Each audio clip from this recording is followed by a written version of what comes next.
বিগত কয়েক মাস ধরেই বারবার ভূমিকম্পে কাঁপছে দেশ। সর্বশেষ ২৭ ফেব্রুয়ারি ভূমিকম্পে কেঁপেছে বাংলাদেশ। ভূমিকম্পটির উৎপত্তিস্থল ছিল সাতক্ষীরা।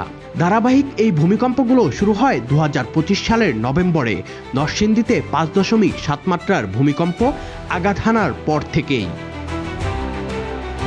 ভূমিকম্প বিশেষজ্ঞ ও বাংলাদেশ প্রকৌশল বিশ্ববিদ্যালয়ের অধ্যাপক তাহমিদ মালিক আল হুসাইনি বলেন, বাংলাদেশের বিভিন্ন অঞ্চলে ভূমিকম্প হচ্ছে। ভবিষ্যতে আরও বেশি মাত্রার ভূমিকম্পের সম্ভাবনাও উড়িয়ে দেওয়া যায় না। তিনি আরও জানান, ২৭ ফেব্রুয়ারি ভূমিকম্পের পর আরও কিছু আফটারশক বা ছোট মাত্রার কম্পন অনুভূত হতে পারে। বাংলাদেশের বিভিন্ন অঞ্চলে ভূমিকম্প কিন্তু হচ্ছে। গত বছর আমরা নরসিংদীতে একটা 5.4 ম্যাগনিটিউডের আর্থকুয়েক দেখেছি। এবার আমরা সাতক্ষীরায় 5.3 ম্যাগনিটিউডের আর্থকুয়েক দেখলাম। তো এটা থেকে বোঝা যাচ্ছে যে আমাদের বাংলাদেশের বিভিন্ন অঞ্চলে কিন্তু এই মাত্রার বা এর চেয়ে একটু বেশি মাত্রার ভূমিকম্প কিন্তু হতে পারে। এই ঝুঁকিটাই আমরা আছি। এরকম একটা ভূমিকম্পের পরে কিন্তু ন্যাচারালি কিছু আফটারশক হবে। সো এই 5.3 থেকে আরেকটু কম মাত্রার ভূমিকম্প আগামী দিনগুলোতে এই অঞ্চলে হওয়ার খুবই সম্ভাবনা সেটা আছে এবং সেটার জন্য আমাদের প্রস্তুত থাকতে হবে। তবে ছোট ও মাঝারি মাত্রার ভূমিকম্পকে ইতিবাচক হিসেবে দেখছেন এই বিশেষজ্ঞ।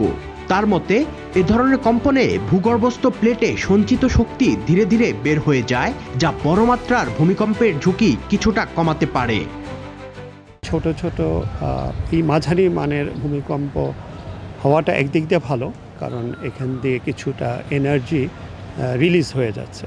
মানে যেটা হচ্ছে এখানে দুইটা প্লেট মধ্যে যে সংঘর্ষ হচ্ছে, সেই সংঘর্ষের কারণে সেখানে কিন্তু আপনার কি বলবো শক্তি সঞ্চয় হচ্ছে বা স্ট্রেস জমা হচ্ছে।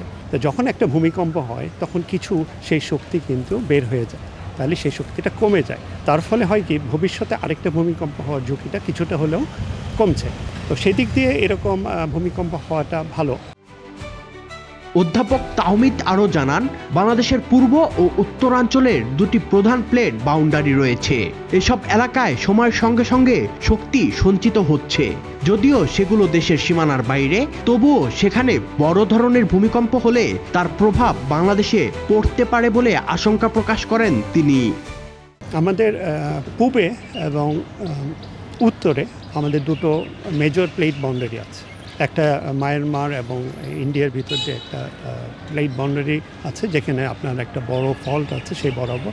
আবার আমাদের উত্তরে হিমালয়ের পাদদেশে সেখান দিয়েও আরেকটা বড় ফল্ট আছে। তো এই যে দুইটা বড় প্লেট বাউন্ডারি আছে, এখানে কিন্তু মনে করেন যে শক্তি সঞ্চয় হচ্ছে, সময়ের সাথে সাথে শক্তি সঞ্চয় হচ্ছে। তো এই ফল্ট বরাবর কিন্তু বড় ধরনের ভূমিকম্প হতে পারে, সেই ঝুঁকিটা কিন্তু আছে। এগুলো অবশ্য বাংলাদেশ থেকে একটু দূরে, কিন্তু সেই সেখানে যদি বড় মাত্রার ভূমিকম্প হয় তাহলে সেটার এফেক্ট কিন্তু বাংলাদেশেও পড়বে। এটা আমাদেরকে মাথায় রাখতে হবে। ভৌগোলিকভাবে বাংলাদেশের অবস্থান ভূমিকম্প প্রবণ অঞ্চলে। মাঝারি থেকে বড় ভূমিকম্পের আশঙ্কা আছে ধরে নিয়ে সেভাবে প্রস্তুতি নিতে হবে বলে মত এই ভূমিকম্প বিশেষজ্ঞের। Sadman Shaon, the financial express.